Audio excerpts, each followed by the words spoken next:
देखिए जी, सबसे पहले तो पैगाम बड़ा वाज़ेह है। पहली बात ये है कि अफ़वाज पाकिस्तान जो है नेशनल एक्शन प्लान के तहत और अपनी आईनी ज़िम्मेदारियों के तहत वो कमिटेड हैं कि हमने दहशतगर्दी को जड़ से उखाड़ के फेंकना है। और ये एक बड़ी तवील लड़ाई है और एक ऐसे दुश्मन से है जो अनदेखा है, हमें मालूम नहीं है। क्योंकि ज़ाहिर है वर्दी वाला शख्स तो दूर से नज़र आता है, लेकिन जो जो दहशतगर्द होता है उसके चेहरे पे नहीं लिखा होता, ना उसने ऐसा कोई लिबास दे तन किया होता है। इसलिए ये मुश्किल जंग है। पाकिस्तान शुरू-शुरू में हमें हमारी फ़ोर्सेज़ इसकी आदी नहीं थी। हमारा तो दुश्मन जो था वो भारत था, हमें बड़ा वाज़ेह पता था। लेकिन जब ये एक हमें वेस्टर्न साइड से थ्रेट आना शुरू हो गई तो ज़ाहिर है उस सिलसिले में फिर हमने अपनी उसी तरह से ट्रेनिंग जो है वो भी शुरू की और जो हमें उसके लिए खसूसी इक्विपमेंट चाहिए है वो भी किया। केपीके इसलिए क्योंकि केपीके में आपने जैसे कि कल डीजीआईएसपीआर ने बताया कि 16 जो धमाके थे, खुदकुश धमाके, वो खैबर पख्तूनख्वा में, एक इस्लामाबाद में और 10 जो है वो बलूचिस्तान में जो है वो कंडक्ट हुए।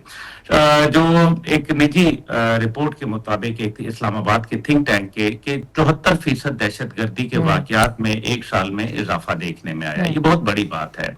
6 अरब से ज्यादा खैबर पख्तूनख्वा को जो है 600 अरब से ज्यादा खैबर पख्तूनख्वा को पिछले चंद सालों में दिए गए, जिसका जो इजहार था वजीर आजम शहबाज शरीफ साहब ने फ्लोर ऑफ द हाउस के ऊपर जो है वो खड़े होकर किया था।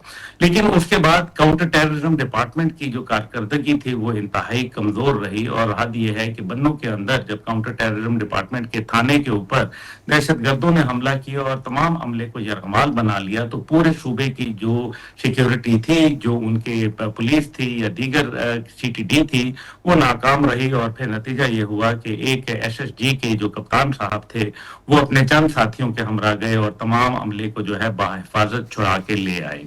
तो ये अब सिक्योरिटी की सूरत हाल है। खैबर पख्तूनख्वा के अंदर 12,000 एकड़ के ऊपर इस टाइम पे जो है खासतौर पे वादी तीरा के अंदर और खैबर के अंदर जो है वो वहाँ अफीम की काश्त हो रही है, जिसकी पर एकड़ आमदन जो है तकरीबन 25 लाख है, जिसका तीसरा हिस्सा जो है वो दहशतगर्दों को जाता है। अब आप अंदाजा कर लें कि तकरीबन 7.5 लाख रुपया जो है वो दहशतगर्दों को पर एकड़ जाता है और ये 12,000 एकड़ आरादी है। बाकी तो मेरे ख्याल में खुद आप फिगर इसके निकाल लें।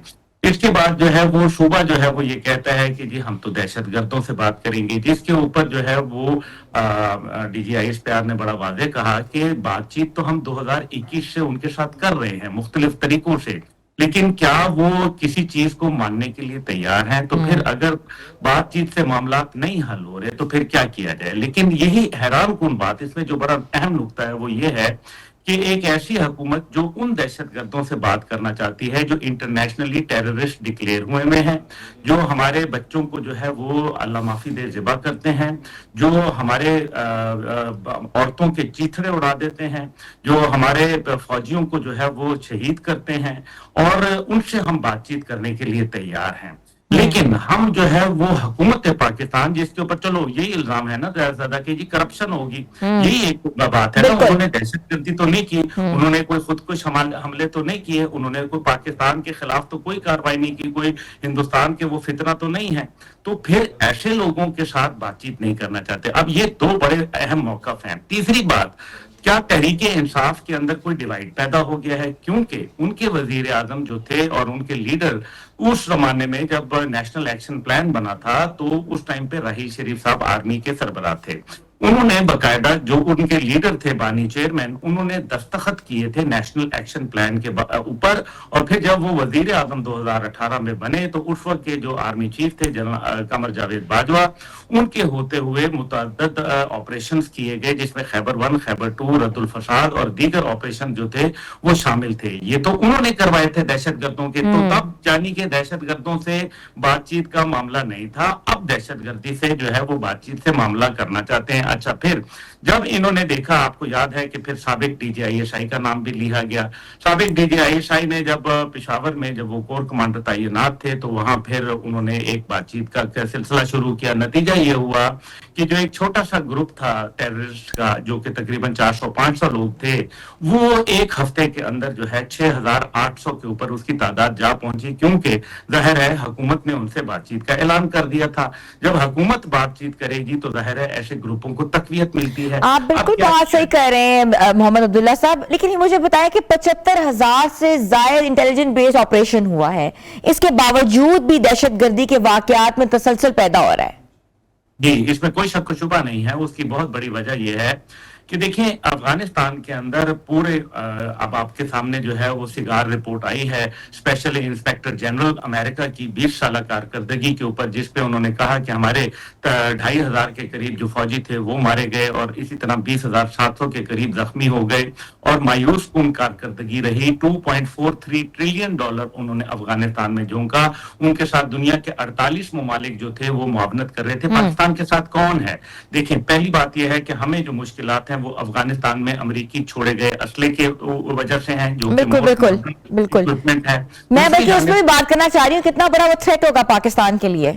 جی بالکل، وہ ایک بہت بڑا تھریٹ ہے. دوسری جانب جو ہے یہ افغان نیشنل آرمی، جو آپ نے کہا نا کہ یہ دہشت گرد کدھر سے، دیکھیں افغان نیشنل آرمی کے تقریباً 3,50,000 لوگ جو تھے وہ ٹرین کیے گئے تھے غیر ملکی افواج سے، اور بھارت بھی اس میں شامل تھا. اب بھارت جو ہے اس نے $10 بلین کا بجٹ مختص کیا ہے. وہ افغان طالبان حکومت کو وہ پیسے دیتے ہیں، وہ کرائے کے قاتل حاصل کرتے ہیں، پاکستان کے اوپر جو ہے وہ حملہ آور ہوتے ہیں. جیسے میں نے کہا کہ دہشت گرد کی کوئی پہچان تو ہوتی نہیں ہے، اور نہ ہی اس کی کوئی اپنی کوئی پہچان ہوتی ہے، کیونکہ دہشت گرد جو ہوتا ہے اس کا نہ مذہب سے، نہ قوم سے، نہ رنگ و نسل سے تعلق ہوتا ہے. وہ انسانیت کا دشمن ہوتا ہے، اور ایسے دہشت گردوں سے لڑنا جہاد کہلاتا ہے. میرے خیال میں یہ جو جہاد ہماری افواج کر رہی ہے ان کو سلام ہے، اور یہ ہمارے مستقبل کو سیکیور کرنے کے لیے یہ کام کر رہے ہیں.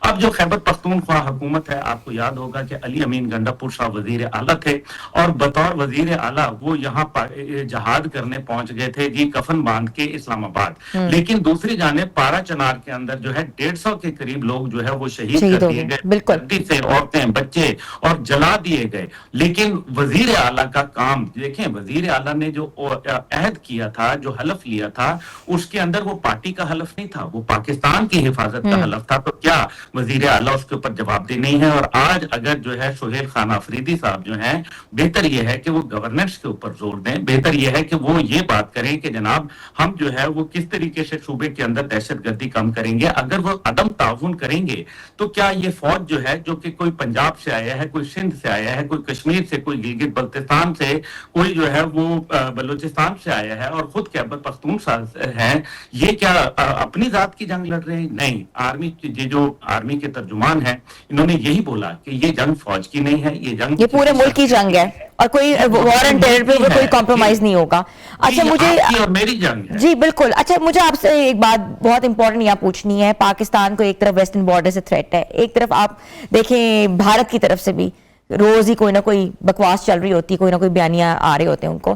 تو پاکستان کا کیا ہوگا سوورنٹی کے اوپر جو دو ٹوک موقف پاکستان نے اپنایا ہے؟ کیا پاکستان اس چیز کے اوپر جو ہے وہ کوئی اپنا ایکشن پلان، کوئی کام جو ہے وہ کرے گا؟ جی میرے خیال میں جب نواز شریف صاحب کی حکومت تھی تو اس ٹائم پہ باقاعدہ پاکستان نے بھارتی انوالومنٹ پہ بلوچستان پہ ایک ڈوزیئر پیش کیا تھا، جو کہ تقریباً 151 پیجز کا تھا، لیکن اس کے اوپر ابھی تک کوئی پیش رفت نہیں ہوئی. دوسری جانب جو ہے آپ عالمی منظرنامے کو دیکھیں تو آئے دن انٹرنیشنل میگزینز کے اندر اور نیوز پیپرز کے اندر باقاعدہ بھارت کے حوالے سے جو ہے بڑی ہی میرے خیال میں تہلکہ خیز خبریں آ رہی ہیں، اور بڑی ہی ان کی جس کو کہتے ہیں نا کہ چھترول ہو رہی ہے.